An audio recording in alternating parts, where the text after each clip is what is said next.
안녕하세요. 김민석 국무총리 후보자 지명 이후 상황이 정말 뜨겁더라고요. 네, 맞습니다.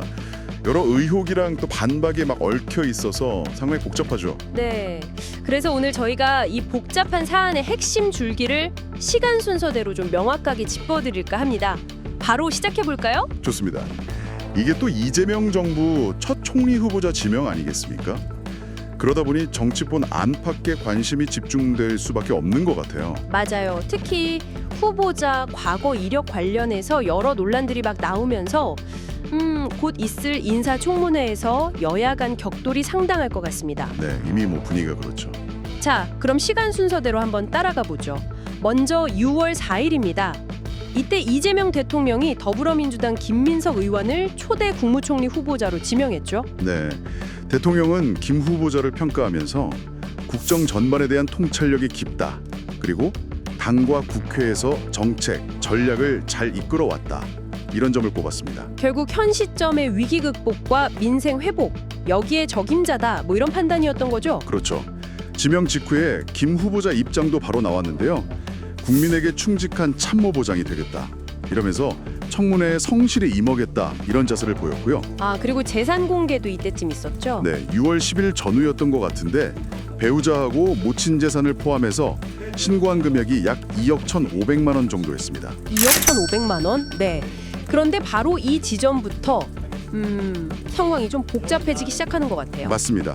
6월 중순 들어서면서부터 야당인 국민의힘을 중심으로 해서 그 후보자의 재산 형성 과정이라든가 아니면 과거 정치 자금 문제 이런 의혹들이 아주 집중적으로 제기되기 시작했어요. 구체적으로 어떤 부분들이었나요? 특히 문제가 된 그 지인 11명한테 빌렸다고 하는 1억 4천만 원. 이 돈의 성격이 뭐냐? 이게 하나 있었고요. 아, 채무 성격이요? 네. 그리고 아들 유학 자금이랑 생활비는 어디서 나왔냐? 그 출처 문제. 또 과거에 추징금 6억 원을 냈는데 어떻게 그 이후에 자산이 늘었는지 이런 부분들이 아주 핵심 쟁점으로 떠올랐습니다. 국민의힘 쪽 주장은 그러니까 이게 단순히 돈을 빌린 문제가 아니다 이런 거군요. 그렇죠. 후보자는 어려울 때 도와준 고마운 사람들에게 진 빚이다. 이렇게 해명을 했는데 국민의힘에서는 이게 만약 총리가 되면 특혜나 이권 개입의 통로가 될 수도 있다. 이런 우려를 제기하는 거죠. 그냥 해명으로 넘어갈 사안이 아니다. 이렇게 보고 있습니다. 과거 논란들도 다시 나왔다고요? 네, 21대 총선 전후에 있었던 전세 계약 관련해서 불법 정치자금 의혹이라든가 또 예전에 논란이 됐던 그 소위 노부부 투서 사건 같은 것들까지 다시 거론이 되고 있는 상황입니다. 정말 여러 가지가 얽혀 있네요. 그럼 김 후보자 측 반응은 어땠습니까? 당연히 즉각 반박에 나섰죠. 6월 16일에서 18일 이 시기에 여러 의혹들에 대해서 아주 적극적으로 해명을 했습니다. 어떤 내용들이었나요? 우선 과거 정치자금법 위반 판결에 대해서는 이건 정치검찰의 표적 사정이었다. 그러니까 정치적인 의도를 가진 수사였다는 거죠. 이렇게 주장을 했고요. 아, 표적 수사였다? 네.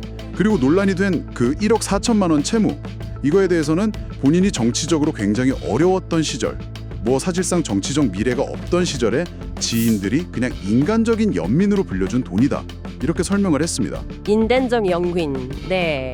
그럼 그 노부부 투서 사건은요? 그건 어떻게 해명했나요? 그 부분에 대해서는 뭐랄까 훨씬 더 강하게 반박했습니다. 정치검찰과 지라시의 협잡에 의한 허위 투서 음해 사건이다. 이렇게 딱 규정을 했어요. 꽤 강한 표현이네요. 그렇죠. 당시 청탁을 거절했더니 상대방의 허위사실로 투서를 하고 그 이후에 극단적인 선택을 한 사건인데 그때 보좌관이 녹취록을 가지고 있었고 그걸 통해서 무혐의가 다 입증됐다 이런 입장입니다. 아, 무혐의 입증 자료가 있다. 네.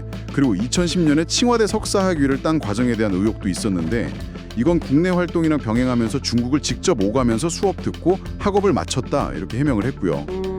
정말 팽팽한 공방이네요. 이런 와중에도 인사청문회 날짜는 잡혔군요. 네, 그건 또 여야가 합의를 했어요. 6월 24일, 25일 이렇게 이틀간 열기로 했습니다. 근데 여기서 또 다른 갈등이 생겼다고요. 증인 채택 문제. 맞습니다. 이게 또 다른 뇌관이 되고 있는데 국민의힘에서는 그 불법 정치자금 의혹 관련 인물, 뭐 예를 들면 강신성 씨라던가 또 자녀 유학비 출처 확인해야 한다면서 김 후보자의 전 부인까지 증인으로 불러야 한다 이렇게 요구하고 있습니다. 전 부인까지요? 아, 이건 좀 민감할 수 있겠는데요. 그렇죠. 당연히 더불어민주당은 아주 강하게 반박하고 있죠. 이건 뭐 도를 넘은 망신주기식 정치 공세다, 심지어 패륜적이다 이런 표현까지 쓰면서 비판하고 있고요. 청문회는 정책 검증의 장이 되어야 한다 이렇게 맞서고 있습니다. 묻지마 정치 공세도 모자라서 아예 거치 표명까지 요구하고 나섰습니다. 이쯤 되면 인사검증이 아니라 이재명 정부를 시작부터 발목 잡겠다는 의도의 정치 공작으로 볼 수밖에 없습니다. 어휴, 분위기가 정말 살벌하네요. 네, 그래서 민주당에서는 이런 식의 인신공격을 막기 위해서 아예 인사청문회법을 개정해야 하는 거 아니냐 이런 이야기까지 나오고 있는 상황입니다. 그런데 흥미로운 게 민주당 내부에서도 약간은 다른 목소리가 나오는 것 같더라고요. 아, 네네. 완전히 뭐 일치단결된 분위기는 아닌 것 같아요. 예를 들어 정성호 의원 같은 경우는 후보자의 정치 과정에 국민이 보기에 좀 투명하지 않은 부분도 있어 보인다 이런 취지의 말을 했고요. 아, 정성호 의원요? 네. 그리고 박지원 의원 같은 경우는 의혹 제기에 대해서 김 후보자가 좀 감정적으로 대응하는 모습이 보인다. 그게 좀 아쉽다. 뭐 이런 의견을 내기도 했습니다. 약간의 온도차가 느껴지는 부분이죠. 그렇군요. 이런 상황에서 국민의힘 입장은 여전히 강경한 거죠? 네, 뭐 전혀 변화가 없습니다. 김 후보자는 인사청문회 대상이 아니라 수사 대상이다. 이러면서 이재명 대통령에게 지명 철회를 계속 요구하고 있고요. 후보자가 자료 제출도 제대로 안 하고 있다. 이 점도 계속 지적하면서 공세를 늦추지 않고 있습니다. 국민들께 소상히 밝히는 게 먼저 선순위로 해야 될 도리다 생각을 하고요. 김민석 후보자를 지명한 이재명 대통령도 지명 철회라든지 이런 부분에 대해서 미리 고민을 해 두시는 게 좋지 않겠나. 국민 통합을 원하고 헌정 질서 회복을 원하는 정부라면 김민석 후보자에 대한 지명을 철회하는 것이 이재명 정부의 국정 철학에 맞지 않나.